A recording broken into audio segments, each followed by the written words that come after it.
안녕하세요. 드라마와 이야기를 사랑하는 스토리릴입니다. 미지의 서울의 가장 큰 미스터리, 바로 로사식당 김로사 사장님의 정체인데요.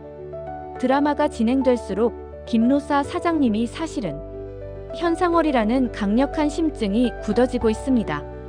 특히 김로사의 남편 살해 사건과 그녀의 과거를 파헤쳐보니 상상을 초월하는 신분 위장에 비밀이 숨겨져 있을 가능성이 높습니다. 오늘은 이 소름 돋는 미스터리를 하나씩 파헤쳐 보겠습니다. 현상월의 수상한 유죄는 뒤바뀐 운명의 시작일까요? 현재까지 알려진 바에 따르면 김로사 시인의 남편을 살해한 사람은 현상월이며 현상월은 1980년 이 사건으로 감옥에 갔습니다. 이때 김로사의 탄원으로 현상월이 감형을 받았다고 하죠. 하지만 이 전제 자체가 의심스럽습니다.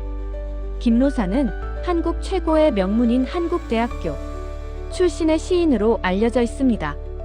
그런데 지금의 김로사 사장님은 드라마 속에서 글을 잘 읽지 못하는 듯한 모습, 즉 난독증을 앓고 있는 것처럼 보입니다. 시인이 글을 못 읽는다? 이것은 단순히 난독증이 아니라 지금의 김로사 사장님이 진짜 김로사 시인이 아니라는 강력한 증거가 될 수 있습니다. 김로사 시인이라는 이름과 학력, 직업은 모두 원래의 김로사 것이고 지금의 김로사 사장님은 현상월이라는 추측에 힘을 실어주는 부분이죠. 게다가 드라마 속에서 보여진 과거 현상월의 사진은 현재의 김로사 사장님과 더 닮아 보입니다. 반대로 김로사 시인의 실제 사진은 지금이 김로사 사장님과는 다른 모습일 수 있죠. 이것은 신분 위장설의 핵심 단서입니다. 사고 당시 감옥에 간 인물이 현상월이라는 이름이 맞다면 그 현상월이 지금의 김로사 사장님과 동일 인물일 가능성이 매우 높습니다. 사건 발생 시점과 로사식당 운영 기간을 우선 생각해 봅시다. 현상월이 1955년생이고 사건이 1980년에 발생했으니 당시 25살이었죠. 감형을 받았다고 해도 15년 정도 복역했을 것으로 추정됩니다. 그렇다면 1995년경 출소했을 것이고 로사식당을 30년 정도 운영했다는 정보와 일치합니다. 즉 현상월이 감옥에서 사망하지 않고 출소 후 곧바로 김로사라는 이름으로 로사식당을 운영했을 가능성이 매우 큽니다. 그렇다면 현상월은 왜 김로사라는 이름으로 살아가고 있는 걸까요? 가장 유력한 가설은 김로사의 부탁입니다. 아마도 진짜 김로사 시인이 어떤 이유로 세상을 떠나거나 잠적하면서 현상월에게 김로사의 이름으로 살아가 달라고 부탁했을 수 있습니다.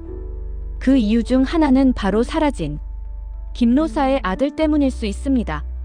김로사는 자식에 대한 미련과 책임감으로 현상월에게 자신의 이름으로 아들을 찾아달라고 부탁했을 가능성이 있습니다. 이것은 현상월이 현재 정신요양병원에 매달 수납을 하고 있는 미스터리와 연결됩니다. 정신요양병원에 있는 사람이 바로 김로사 시인의 아들일 수 있는 거죠. 현상월은 김로사의 부탁을 지키기 위해 혹은 죄책감을 갚기 위해 아들을 돌보고 있는 것일 수 있습니다. 김로사 남편 살해의 진짜 전말은 무엇일까요? 신문 보도 자료에 따르면 김로사는 가정폭력을 당하고 있었고 현상월이 폭력을 말리던 중 다리미를 휘둘러 남편이 사망한 것으로 나옵니다. 여기서 중요한 것은 현상월이 정말로 살인죄의 주범일까 하는 의문입니다. 김로사의 남편은 단순한 가정폭력범을 넘어 두 친구 모두에게 깊은 상처를 준 악인이었을 가능성이 있습니다. 예를 들어 김로사 남편이 두 친구의 돈을 가로채거나 이들을 위협하고 착취하는 존재였을 수 있죠. 혹은 두 친구의 삶을 송두리째 망가뜨린 어떤 음모의 주동자였을 수도 있습니다. 현상월이 그를 살해한 것은 김로사를 보호하기 위한 것이었지만 동시에 자신들의 오랜 고통을 끝내기 위한 불가피한 선택이었을 수 있습니다. 현상월이 감옥에 간 것도 사망했다고 알려진 것도 모두 모든 증거를 인멸하고 완벽하게 신분을 세탁하기 위한 치밀한 계획이었을 수 있습니다. 이는 과거의 추악한 진실을 묻고 새로운 삶을 살기 위한 방법이었을 겁니다. 김로사 할머니는 계속해서 건물 매입을 거절하고 사마에서 미지가 미래 대신 식당 건물 문제로 찾아왔을 때 그 회사는 애 하나 앞세워서 하려는 신보는 변하질 않는다. 그 회사 괘씸해서 절대 건물 안 판다고 날카롭게 반응했죠. 이 대사는 단순히 건물 문제가 아니라 과거 김로사의 아들과 관련된 비극적인 사건에 대기업이 연루되어 있음을 암시합니다. 혹은 애 하나는 김로사의 아들을 뜻하며 그 회사가 아들의 삶을 망가뜨리는 데 결정적인 역할을 했기에 현상월이 극심한 분노를 느끼는 것일 수 있습니다. 현상월은 그 회사 때문에 자신의 친구 김로사와 그 아들이 불행해졌다고 생각할 수 있으며 그에 대한 복수심으로 건물 매입을 거부하는 것일 수 있습니다. 과거 회상 장면을 보면 로사가 상월이 채권자에게 시달릴 때 나쁜 남자들 사이에서 구해주는 모습이 나옵니다. 이는 두 사람이 단순히 고아원 친구를 넘어 서로에게 목숨을 걸 만큼 돈독한 사이였음을 보여줍니다. 미지와 미래가 친자매지만 서로를 오해하고 고립되기도 했던 것과 달리 로사와 상월은 서로에게 유일하게 의지할 수 있는 존재였을 겁니다. 현상월이 김로사 시인으로 살아가게 된 것 또한 이 깊은 유대관계 속에서 친구를 위해 택한 길일 수 있습니다. 김로사 사장님이 현상월이라는 강력한 뇌피셜은 그녀의 난독증, 과거 사진, 건물 매입 거부, 그리고 현상월의 사망 시점과 로사 식당 운영 기간의 일치 등 여러 단서들을 통해 더욱 설득력을 얻고 있습니다.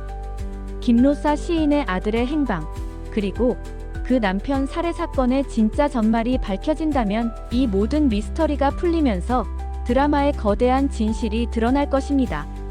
과연 김로사 사장님은 죽은 친구와의 약속 때문에 신분을 위장한 현상월일까요? 아니면 더 복잡하고 어두운 비밀이 숨겨져 있을까요? 여러분의 뇌피셜은 어떠신가요? 댓글로 자유롭게 의견을 남겨주세요.